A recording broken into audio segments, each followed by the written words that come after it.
Halo, ketemu lagi dengan saya Abdul Aziz. Di sini saya akan menjelaskan tentang kontrak perkuliahan Pancasila dan pendidikan anti korupsi atau PAK. Baiklah, yang pertama tentang deskripsi singkat mata kuliah. Mata kuliah Pancasila ini membahas mengenai Pancasila dalam kajian sejarah bangsa Indonesia, Pancasila sebagai dasar negara, Pancasila sebagai ideologi negara, Pancasila sebagai sistem filsafat, Pancasila sebagai sistem etika. Sedangkan untuk pendidikan anti korupsinya membahas mengenai pengertian korupsi, faktor penyebab korupsi, dampak masif korupsi, nilai dan prinsip anti korupsi, dan upaya pemberantasan anti korupsi, tindak pidana korupsi dalam peraturan perundang-undangan di Indonesia, serta peranan mahasiswa dalam mencegah korupsi. Nah, adapun tujuan mata kuliah Pancasila dan PAK ini agar mahasiswa mampu dari segi kompetensi sikap menunjukkan karakter disiplin dan tanggung jawab, kemudian memiliki perilaku anti korupsi dalam kehidupan sehari-hari, kemudian berperan sebagai warga negara yang bangga dan cinta tanah air, memiliki nasionalisme serta rasa tanggung jawab pada negara dan bangsa. Untuk kompetensi pengetahuan,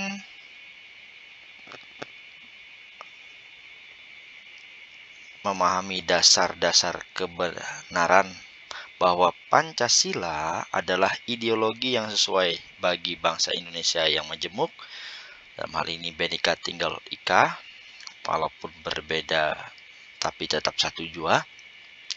Kemudian memahami tentang korupsi dan anti korupsi, dan kemampuan untuk menerapkan perilaku anti korupsi sebagai bentuk karakter yang harus dimiliki oleh para peserta didik. Kemudian ada kompetensi keterampilan umum dan khusus, yaitu mampu mengimplementasikan dan melestarikan nilai-nilai Pancasila dalam realitas kehidupannya. Yang kedua, kemampuan dalam menerapkan perilaku anti korupsi dalam kehidupan sehari-hari dan masyarakat. Di mana tujuan mata kuliah pendidikan anti korupsi ini untuk membangun kepribadian anti korupsi pada diri individu mahasiswa serta membangun kompetensi dan komitmennya.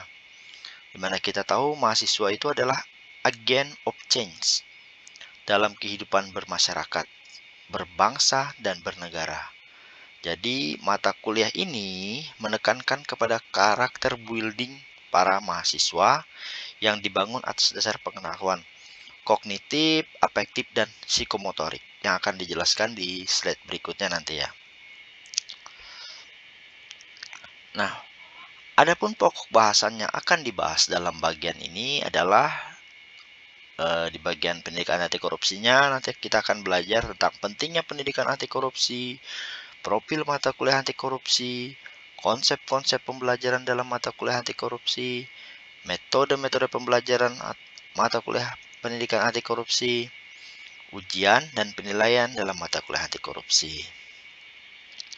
Kemudian pokok bahasan untuk Pancasila, materi-materinya adalah pengantar pendidikan Pancasila, bagaimana Pancasila dalam arus sejarah bangsa Indonesia, bagaimana Pancasila menjadi dasar negara Republik Indonesia, mengapa Pancasila menjadi ideologi negara, mengapa Pancasila merupakan sistem filsafat, bagaimana Pancasila menjadi sistem etika, mengapa Pancasila menjadi dasar nilai pengembangan ilmu, dan ujian dan penilaian dalam mata kuliah Pancasila.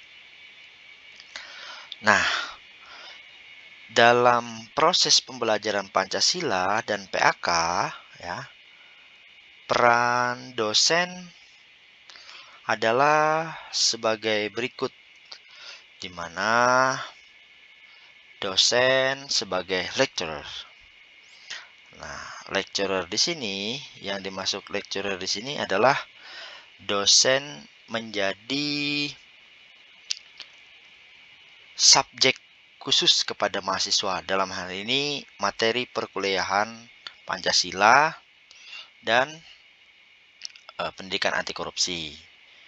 Kemudian fasilitator, yaitu memberikan asistensi secara tidak langsung, memberikan arahan, supervisi agar proses pembelajaran berlangsung lancar. Dalam hal ini mempersiapkan keperluan untuk setiap metode pembelajaran atau penugasan, misalnya materi kasus, untuk studi kasusnya, tentang topik, tentang narasumbernya, dan lain sebagainya.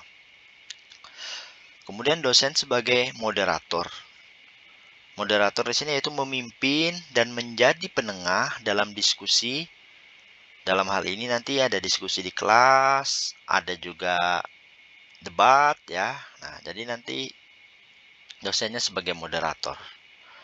Kemudian sebagai advisor. Nah, yaitu mengarahkan dan memberikan saran jika diperlukan kepada mahasiswa dalam melakukan kegiatan penugasan seperti investigasi, perilaku koruptif, atau nanti membuat film anti korupsi. Kemudian yang terakhir, dosen itu berperan sebagai motivator, yaitu tidak pernah berhenti untuk memotivasi, membangkitkan semangat dan optimisme mahasiswa dalam setiap sesi perkuliahan. Nah, dalam pembelajaran ini kita menggunakan konsep internalisasi pembelajaran integritas, di mana konsep ini menekankan pentingnya dosen memastikan tercapainya kemampuan kognitif atau pemahaman afektif, yaitu sikap, psikomotorik, keterampilan mahasiswa. Nah, kemampuan kognitif di sini di mana dosen meningkatkan pengetahuan dan pemahamannya. Nah, agar mahasiswa itu bisa meningkatkan kemampuan dan pemahamannya, dapat menerapkan konsep, menghubungkan beberapa ide atau sintesis, dan menganalisisnya. Nah, ini nanti kita bisa capai dengan ceramah, metodenya, diskusi di kelas, serta tugas-tugas analisis untuk menyelesaikan masalah atau problem solving ya. Kemudian ada lagi kemampuan afektif atau sikap ya. Nah, artinya mahasiswa menguat perasaannya setelah nanti mengambil mata kuliah ini. Perasaan apa? Perasaan, sikap, minat, emosi, dan nilainya bahkan sampai bersedia mengubah sikap yang biasanya tercapai jika kemampuan kognitifnya semakin tinggi. Nah, jadi kognitifnya dulu ditinggikan agar bisa mencapai kemampuan afektif. Kemudian ada kemampuan psikomotorik atau keterampilan ya, keterampilan agar mahasiswa sudah sampai pada tahap perilaku bergerak, yaitu berani mengingatkan, menginformasikan, dan mencegah orang lain berperilaku korup. Kemudian keterampilan ini dapat diasah melalui tugas-tugas nanti yang akan diberikan oleh dosennya. Nah, serta menerapkan nilai-nilai Pancasila dalam kehidupan sehari-hari. Nah, jadi diharapkan nanti teman-teman ada kemampuan kognitif, afektif, dan psikomotoriknya. Oke, nah untuk metode pembelajaran di kampus kita Universitas Darwan Ali ini, metodenya STL, Flip Learning, di mana Student Center Learning, jadi pembelajaran itu terpusat kepada mahasiswanya. Kemudian kita juga menerapkan kampus merdeka ya. Jadi mahasiswa boleh mencari informasi sumber belajar dari manapun. Nah, untuk SCL tadi kita akan lebih banyak tentang case study ya. Case study. Kemudian ada juga metodenya ceramah, tanya jawab, diskusi kelompok, ada role play atau debat seperti saya bahas sebelumnya tadi. Kemudian ada analisis film, ada film-film anti korupsi nanti. Dan bahkan teman-teman nanti juga akan membuat film pendek tentang anti korupsi atau pendidikan korupsi ya. Nah, untuk penugasan serta evaluasi, Penilaian akhir dilakukan berdasarkan hasil evaluasi dari masing-masing komponen penugasan berikut. Jadi ada kehadiran dan juga sikap. Ini nilainya 20%. Kemudian ada ujian tengah semester atau UTS 15%, ujian akhir semester UAS 15%, kemudian tugas individu, ada post-test, pre-test, nanti ada studi kasus juga, itu 25%. Ada hasil kerja kelompok atau keaktifan ketika kita berdiskusi, itu nilainya juga 25%. Di mana total dari semuanya ini adalah 100%.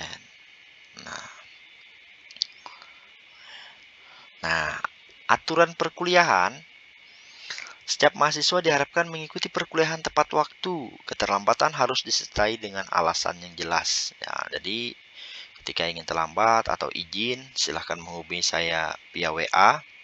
Kalau sakit, nanti bisa menyertakan surat dokter. Kemudian setiap mahasiswa diharapkan mengikuti seluruh pertemuan di kelas atau di MS Team ya, karena sekarang kita perkuliahannya full sampai dengan akhir tahun 2020 ini daring atau tatap maya. Nah, sesuai dengan jadwal perkuliahan. Jadi harus diharapkan mengikuti seluruh pertemuan.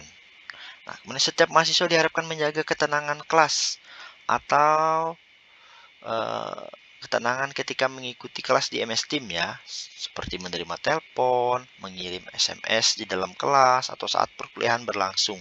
Jadi teman-teman diharapkan ketika perkuliahan berlangsung, karena ini daring bisa di mana saja, tapi pilihlah tempat yang kondusif, yang teman-teman merasa nyaman dan yang teman-teman bisa konsentrasi dalam menyimak pembelajaran ini.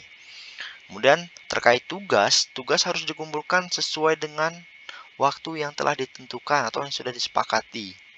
Setiap mahasiswa diwajibkan memiliki akun email aktif. Untuk ini kita sudah memiliki dengan MS Team ya. Jadi teman-teman itu MS Team-nya itu juga bisa dijadikan email. Emailnya ya sama dengan alamat MS Team teman-teman itu. Kemudian dosen tidak akan memberikan perbaikan nilai setelah nilai resmi keluar. Lalu kalau sudah ada nilainya resmi keluar di KHS, itu tidak ada lagi perbaikan. Terakhir, mahasiswa menandatangani lembar bahwa tidak akan melakukan plagiat dalam tugas perkuliahan. Nah, nanti ada tugas-tugas